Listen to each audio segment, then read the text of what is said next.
Hey guys, today I'm going to talk about home warranties.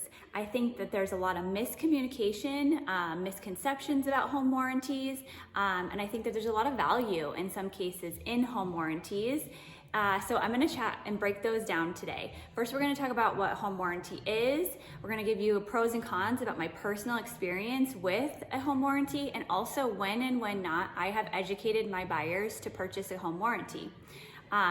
First, I want to say that I get nothing from a home warranty company by talking about this. It's actually more painful and more work for me when I do recommend a home warranty company. So let's start with what a home warranty is.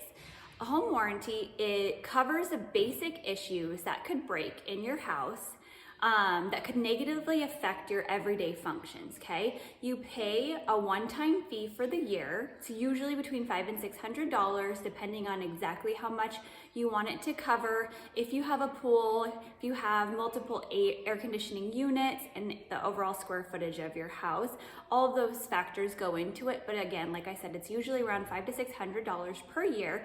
And then you would have a service fee that in Arizona, it's roughly about $75 every time a repair person would come out to the house.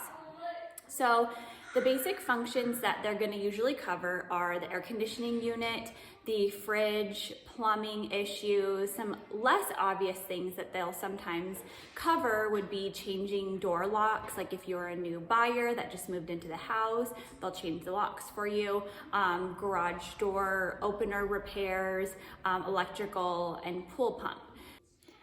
I'm going to talk right now about my personal experiences with a home warranty company. When I was a first-time home buyer, I did have a home warranty and I knew nothing about repairs, repair people, costs, or anything. The house that we purchased was vacant for about a year. It was renovated and then it sat. It was a different market than it is now, and so the house sat for about a year unlived in. And so the master bathroom toilet is right above the kitchen, and so when we started flushing that toilet regularly, we noticed a little bit of water that was building up on the ceiling of the kitchen. And so of course we freaked out and we called our home warranty company, explained the situation. They had a plumber come out. We paid the $75 service fee. He basically said it's probably one of two things. It's either a ring that's gotten old and around the toilet seal, and we just need to replace that. And side note, that's probably a $10 part from Home Depot, but I wouldn't know how to replace that even if I knew that's what it was. So I would still need a service person to come and fix that anyway, right? Two, if that doesn't work, I'm gonna have to cut a hole in your drywall and see if there's any leaky pipes. So we started with the ring. He fixed it and he said, if you see any more water, call me back. So I said, okay. So I was very nervous, stressed out, just bought this big old house, wanted it to be perfect. And so I was looking at every little detail, and I did notice a few more little droplets after he left. And so I freaked out and had him come back, and he went ahead and cut a hole in the drywall. Come to find out that it was just a little bit of extra water that hadn't all the way passed through yet from before the seal had been replaced. So it was completely unnecessary that I did that. And the repair person, and really any plumber or electrician, they don't replace the drywall when they cut into it. So that was something that I learned at that moment, that I had to pay another, $150 for them to come replace the drywall after I had just spent the $75 for a guy to fix a $10 ring. So I was pretty frustrated with home warranties in general, and I really didn't call them for many, many years. And honestly, didn't even want to renew when the next contract came up, but they would call, they would give me a discount, so I was like, fine, whatever, and I would just pay it, and I continued it for a few years. Well, I also had a 20-year-old air conditioning unit at the time, and at one point in the middle of summer, the AC went out, and that's everyone's biggest fear. If you're not really familiar with Arizona and the weather, AC units are life. And when you get in that moment of not having air conditioning in the middle of summer, you get very you're not thinking logically, right? You're worried about your kids getting heat stroke, your dogs getting heat stroke. You're worried about all of your fridge appliances and stuff working overtime, and it's just not a good situation to be in. And so I ended up calling my preferred air conditioning company that I would have come and service the unit every 6 months.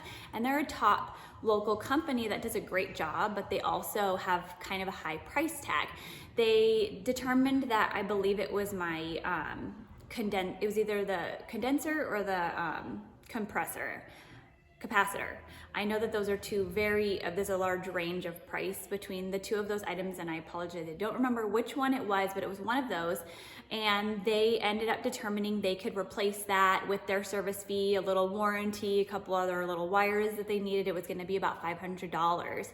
I ended up holding off and calling my home warranty company in that aspect, and did have to end up having to pay for a hotel for a couple days because they couldn't come out right away. So that's another thing to consider.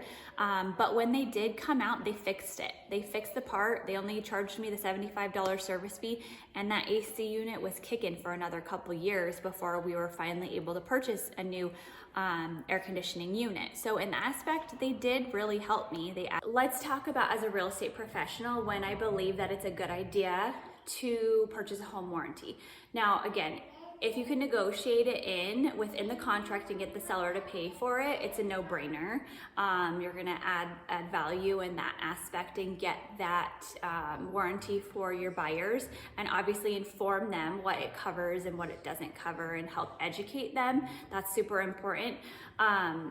But also in some cases, if the buyer is getting down payment assistance, and so there is a range of money that can be utilized, I would possibly get a home warranty in that situation. And really, with any of my buyers who aren't very knowledgeable in handyman repairs and don't have a lot of reserves set aside for emergencies, those are the people that the home warranty company is going to be most beneficial for.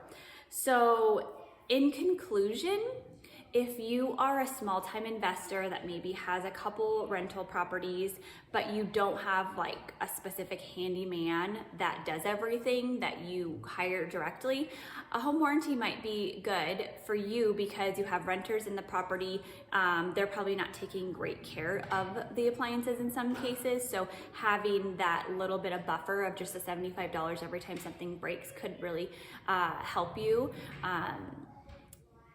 And then, but if you have a buyer who maybe it's not their first time buying a house, and you know that they have a decent amount of money set aside and they could replace an AC unit if it was older, or a new fridge, things like that, then I probably would recommend them saving that $500 and not buying that, purchasing that home warranty.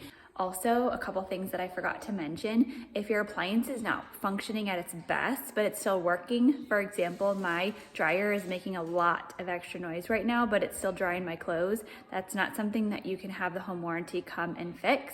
And secondly, it's usually about 30 days after the contract has started that you can actually start utilizing the repair people, just so you know. I hope that this video added value. If you have any questions, feel free to message me, comment below, and have a great day.